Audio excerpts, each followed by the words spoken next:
नमस्कार, स्वागत है आप सभी का। इंडिया न्यूज देख रहे हैं आप। मैं हूं आपके साथ पराग गुप्ता। बारिश का मौसम आ चुका है और इस मौसम में अस्थमा यानी कि दमे के अटैक की आशंका बढ़ जाती है। हालांकि थोड़ा सा परहेज और थोड़ी सी सावधानी से इसका मुकाबला किया जा सकता है। अस्थमा का मुकाबला करने के लिए हमें कैसे तैयार रहना होगा, हमें क्या क्या परहेज करने होंगे, इसका जवाब देने के लिए हमारे साथ जुड़ चुके हैं new life chest and family clinic Lucknow के डायरेक्टर और छाती विशेषज्ञ doctor AK Singh. Doctor AK Singh, आपका बहुत स्वागत है सर इंडिया न्यूज पे। सबसे पहला मेरा सवाल है कि बरसात के मौसम में मरीज अस्थमा की समस्या को आखिर कैसे नियंत्रित कर सकते हैं? बहुत अच्छा सवाल है कि अभी हमारे पास दो मसले हो गए, दो परेशानियां हो गई। एक तो जो जिनको पहले से एलर्जी या अस्थमा है, अब बरसात का मौसम आते ही उनके सिम्टम्स बढ़ जाएंगे। उसकी वजह बहुत सारी होती हैं कि जैसे फंगस आ जाता है, नमी आ जाती है, नमी से जो है एस्थमेटिक अटैक्स होने के चांसेस बढ़ जाते हैं। पर अब एक दोहरी मार ये है कि पहले से ही कोविड का पैंडेमिक फैला हुआ है, तो लोग अस्पताल जाने से डरते हैं कि ऐसा ना हो कि मैं एक मर्ज को दिखाने जाऊं और मैं एक दूसरा मर्ज पकड़ लूं और मुझे दूसरी बीमारी हो जाए। ऐसे में ये है कि हम इस बात को समझें कि एक चीज़ होती है जिसे एस्थमा एक्शन प्लान कहते हैं। आप अपने डॉक्टर से इस बारे में बात करें जिससे कि आप अपनी इस बीमारी पे अच्छे से कंट्रोल कर सकें।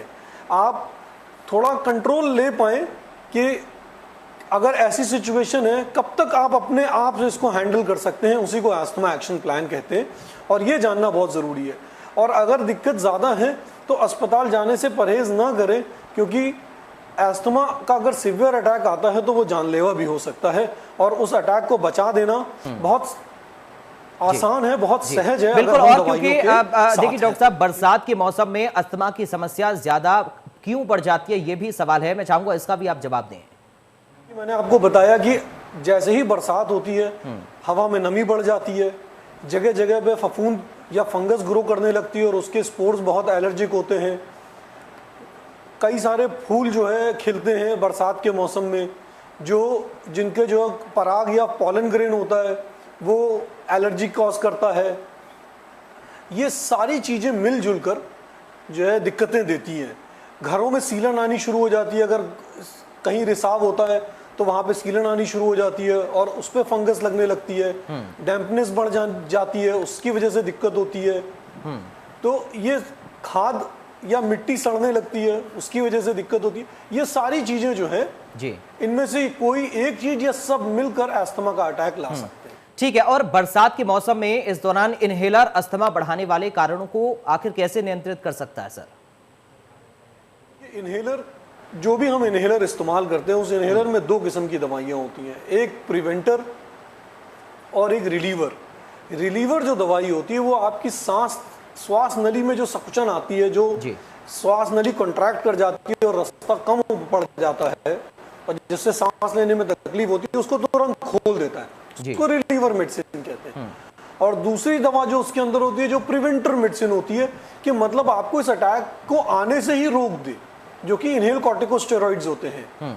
ये स्टेरॉइड्स का फॉर्म होता है, लेकिन ये इतनी कम मात्रा में होते हैं कि ये कोई साइड इफेक्ट नहीं प्रोड्यूस करते, बट सिर्फ और सिर्फ आपकी सांस की नली में जो इन्फ्लेमेशन होता है उसको रोकते हैं। तो यदि आप अपने डॉक्टर से मिलकर अपना इनहेलर रेगुलरली ले रहे हैं, नियमित रूप से उसको जो है इसका इस्तेमाल कर रहे हैं, तो आप अटैक को बचा सकते हैं, आप बीमार पड़ने से बच सकते हैं। अगर आपको अस्थमा है तो आप अपने डॉक्टर से मिलें, उससे अपने इनहेलर के बारे में समझें, उसके सही प्रयोग को समझें, जिससे कि आप बरसात के मौसम में होने वाले ठीक है। अच्छा, क्योंकि जो पहले से बीमारी से ग्रसित मरीज हैं, कोरोना काल के दौरान काफी सारे सवाल उनके जहन में आए हैं, तो क्या अस्थमा के मरीजों को कोविड का ज्यादा खतरा है? ये भी सवाल लोगों के जहन में है सर।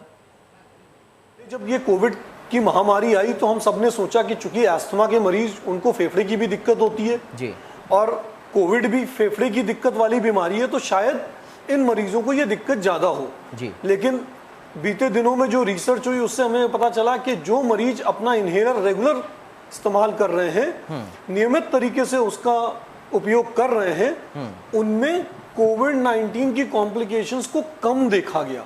जी।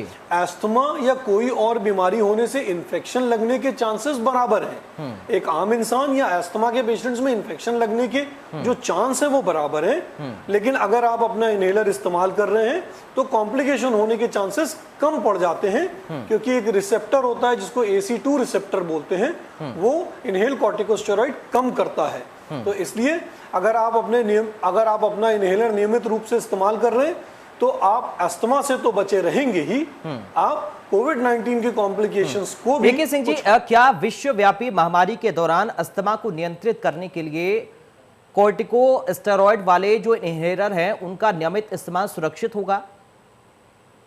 आपको अभी बताया कि अगर हम कॉर्टिकोस्टेरॉइड्स जो कि अस्थमा के इनहेलर्स में होते हैं इस्तेमाल करते हैं तो उससे हमें फायदा ही होता है, नुकसान नहीं होता जी। क्योंकि वो बहुत कम मात्रा में होते हैं और सिर्फ आपके फेफड़ों की श्वास नलिकाओं तक ही पहुंचते हैं।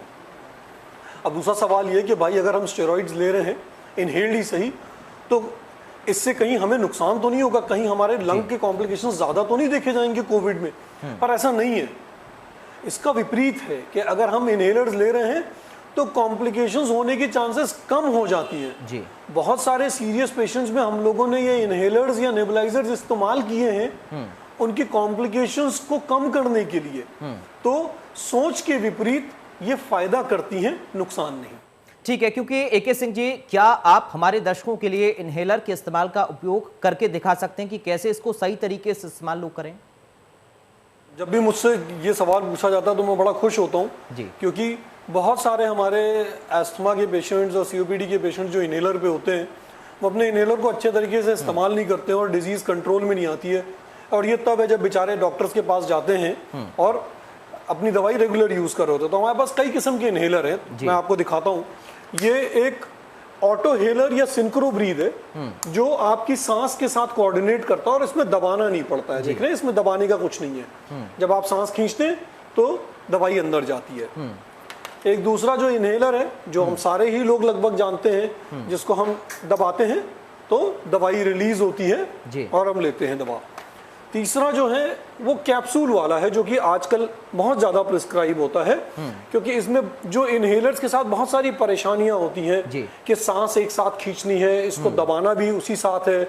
अगर हमने पहले दबा दिया तो सारी दवाई मुंह में इकट्ठा रह जाएगी। अगर हमने सांस इसके साथ नहीं खींची तो पूरी दवाई फेफड़े में नहीं जाएगी।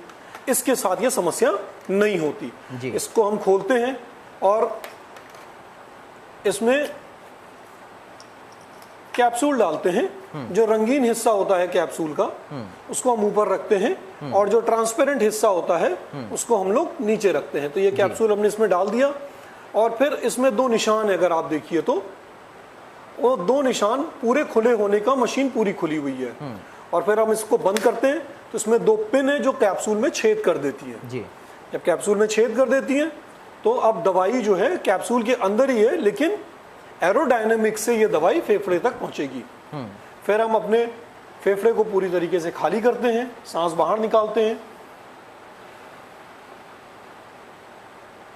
फिर इसको मुंह में लगाकर और एक गहरी तेज सांस भरते हैं जिससे कि दवाई फेफड़े के कोने तक पहुंच जाए।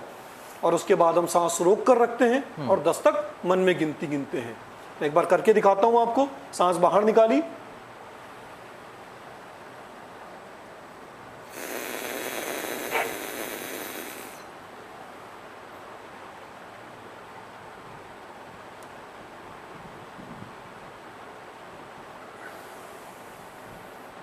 अपने सांस लंबी खींची, सांस रोक ली 10 सेकंड तक और फिर नाक से सांस रिलीज कर दी।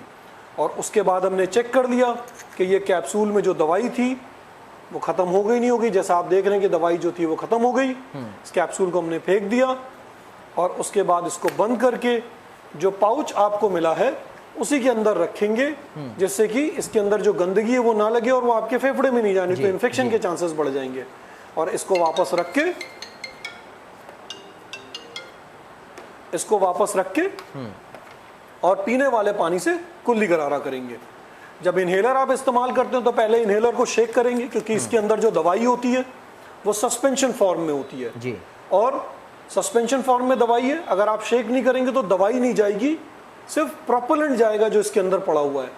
और फिर आप इसको ऐसे पकड़ेंगे जिससे कि ये आपके हाथ या तो अंगूठे और इसके बीच में पकड़ें जी। या फिर इस तरीके से पकड़ें कि जिससे कि आप इसको दबा सकें और इसको पकड़कर मुंह में लगाकर, और जब इसको दबाएंगे तभी आप सांस खींचेंगे।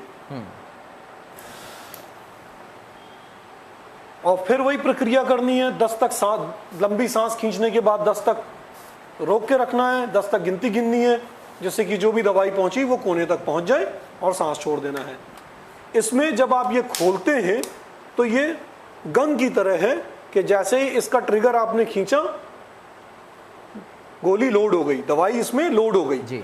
और जब आप इसको खींचेंगे तो दवाई अंदर जाएगी और फिर आपको वही काम करना है, सांस रोक कर रखनी है, 10 तक मन में गिनती गिननी है, जिससे कि जो भी दवाई पहुंची वो अंदर बैठ जाए। और इनमें से किसी भी फॉर्म के इनहेलर को इस्तेमाल करने के बाद पीने वाले पानी से कुल्ली और गरारा जरूर करना है, जिससे कि जो भी दवाई मुंह में बची है या गले में AK सिंह जी, आपका बहुत शुक्रिया। आपने बड़ी महत्वपूर्ण जानकारी हमारे दर्शकों के लिए साझा की है। तो AK सिंह छाती रोग विशेषज्ञ, new life and chest and family clinic Lucknow से हमारे साथ जुड़े, जिन्होंने बताया कि आखिर कैसे हम कोरोना से सावधान रह सकते हैं, इनहेलर का इस्तेमाल हम कैसे कर सकते हैं, क्योंकि अस्थमा से संबंधित बीमारी वाले मरीजों में खासकर डर इस बात का रहता था कि कहीं कोरोना संक्रमण उनको जकड़ न ले। मुझे उम्मीद है AK सिंह जी की जानकारी आपके बहुत काम आएगी। फिलहाल के लिए दीजिए इजाजत, स्वस्थ रहिए, सावधान रहिए, नमस्कार।